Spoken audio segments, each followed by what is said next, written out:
اور چونکہ میری بیوی ہندو ہیں، میں مسلمان ہوں، نہ میں مذہبی ہوں نہ وہ، اور ہمارے بچوں کو ہر مذہب کے بارے میں بتایا گیا ہے، انہیں یہ نہیں بتایا گیا کہ تم اس مذہب کے ہو۔ اب یہ کبھی کہیں پر بلیف تھا میرا کہ یہ فرق جو ہیں یہ دھیرے دھیرے مٹ جائیں گے۔ مجھے یقین تھا کہ ایک ہندو عورت سے شادی کرنا ایک ہیلتھی پریسیڈنٹ ہے، میں اسے کفر نہیں مانتا۔ میری والدہ نے بھی مجھ سے پوچھا جب ہماری شادی ہونے والی تھی کہ کیا تم رتنا سے ایمان لاؤ گے؟ میں نے کہا آپ مذہب بدلنے کی بات کر رہی ہیں، میں نہیں اس کا مذہب بدلوں گا۔ تو انہوں نے کہا ہاں صحیح ہے، مذہب کیسے بدلا جا سکتا ہے؟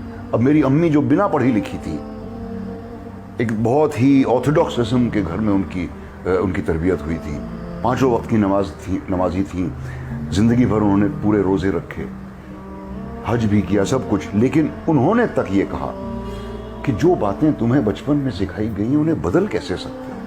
مذہب بدلنا بالکل ٹھیک نہیں ہے۔ اچھا سوال ہے کہ اگر ایک مسلمان لڑکا ہندو لڑکی سے شادی کرتا ہے تو کیا وہ مسلمان لڑکا ہندو کے گھر میں جا کے نماز پڑھ سکتا ہے، اور کیا وہ لڑکی مسلمان کے گھر میں پوجا کر سکتی ہے؟ سب سے پہلے کچھ شرائط ہے ہر چیز کے۔ آپ اگر گاڑی رکھیں گے اور گاڑی کا ایک پہیہ رکھیں گے، سائیکل کا ایک پہیہ رکھیں گے، ٹریکٹر کا، تو گاڑی چلیں گی کیا؟ یا چاروں سائیکل کر دو یا چاروں ٹریکٹر کر دو۔ اسی لیے قرآن کی آیت ہے سورہ بقرہ کی سورہ نمبر 2 آیت نمبر 221 میں اللہ تعالیٰ فرماتے ہیں کہ آپ مشرکہ سے شادی نہیں کر سکتے جب تک وہ ایمان نہ لائے۔ مطلب جو غیر مسلم ہیں اور شرک کر رہی ہے اس سے آپ شادی نہیں کر سکتے جب تک وہ ایمان نہ لائے۔ اور ایک ایمان لانے والی عورت چاہے کتنی بھی بدصورت ہو وہ ایک مشرکہ سے بہتر ہے۔ اور آگے آیت کہتی ہے کہ لڑکیاں مشرک لڑکے سے شادی نہیں کر سکتی جب تک وہ ایمان نہ لائے۔ ایک مومن آدمی چاہے کتنا بھی بدصورت ہو وہ بہتر ہے بنسبت جو شرک کرتا ہے۔ اس کی وجہ یہ ہے کہ اسلام میں لکھا ہے کہ اگر آپ خدا کے علاوہ کسی کو اور پوچھتے ہیں، کسی اور کی عبادت کرتے ہیں، یہ سب سے بڑا گناہ ہے۔ اور اللہ تعالیٰ فرماتے ہیں سورہ نساء میں سورہ نمبر 4 آیت نمبر 48 میں، اور سورہ نساء سورہ نمبر 4 آیت نمبر 116 میں، کہ اللہ سبحانہ و تعالیٰ اگر چاہے تو کوئی بھی گناہ کو معاف کر سکتا ہے، لیکن شرک کو کبھی نہیں معاف کرے گا۔ اگر ایک انسان مشرک جیسا مر گیا تو اللہ تعالیٰ کبھی بھی اسے معاف نہیں کر سکتا۔ جس نے ہمیں زندگی دی، جس نے یہ ساری چیزیں ہمیں دی دنیا میں، اگر ہم اس کو گالی دیں گے، اس کے علاوہ کسی اور کی عبادت کریں گے، یہ شرک ہوا۔ تو اسی لیے اسلام میں اجازت نہیں ہے کہ ایک مسلم لڑکا یا لڑکی کوئی مشرک لڑکا یا لڑکی سے شادی کرے، یہ اجازت نہیں ہے۔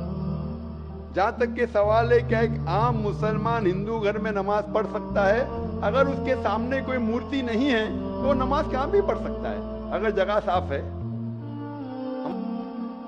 اسی لیے شادی کے لیے شرط ہے کہ دونوں کا ایمان ہو۔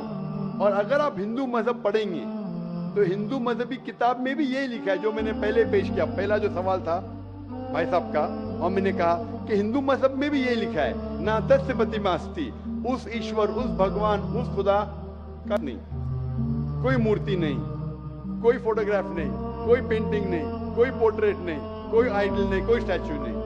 اگر یہ مان لے کہ کم از کم جو یکساں ہے ہندو اور اسلام کے مذہبی کتاب میں، کم از کم اس کے اوپر عمل کرے تو اکثر ہمارے مشکلات دور ہو جائیں گی۔ جو یکساں نہیں ہے اس کو کل ڈسکس کر سکتے۔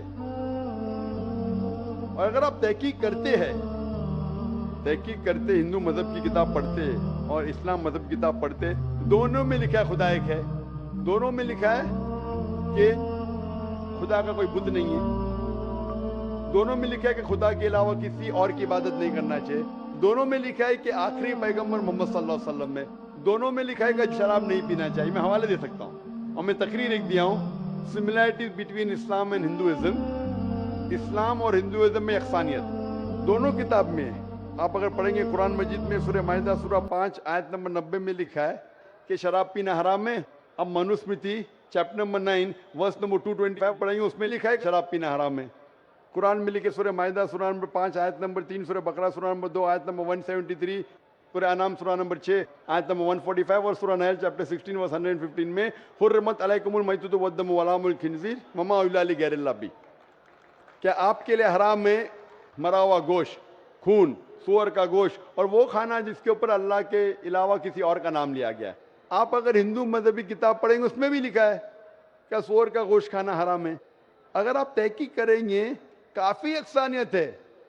اسلام مذہبی کتاب میں لکھا ہے قرآن میں سورہ نور میں سورہ نمبر 24 آیت نمبر 30 اور 31 کے اندر حجاب کے بارے میں, عورت کو الحمدللہ حجاب میں ہونا چاہیے, سر سے ڈھکا ہونا چاہیے اس کا جسم. آپ اگر ہندو مذہب کتاب پڑھیں گے رگ وید بک نمبر 8 میں لکھا ہے اور رگ وید بک نمبر 10 میں بھی لکھا ہوا ہے کہ عورت کو اپنے سر کے پلوں کو ڈالنا چاہیے چہرے پہ کرنا چاہیے. اور اسلام مذہب میں جو مذہبی کتاب میں لکھا ہے, لیکن افسوس کی بات ہے کہ مذہب کے ٹھیکیدار یہ چیز کا ذکر ہی نہیں کرتے. کیوں؟ اسی لیے میں حوالے دیتا ہوں. میں کوئی عالم نہیں ہوں, میں کوئی پنڈت نہیں ہوں, میں اپنے آپ کو طالب علم کہتا ہوں, لیکن میں ہمیشہ حوالہ دیتا ہوں. تو کسی کو بھی شک ہے, کسی کو بھی شبہ ہے تو گھر پہ جا کے چیک کر سکتا ہے, یا انٹرنیٹ پہ جائیے, آپ ٹائپ کرو, وید بھی انٹرنیٹ کے اوپر ہے, قرآن بھی انٹرنیٹ کے اوپر ہے, ٹائپ کرو, ریفرنس ٹائپ کرو, آپ کو حوالہ مل جائے گا.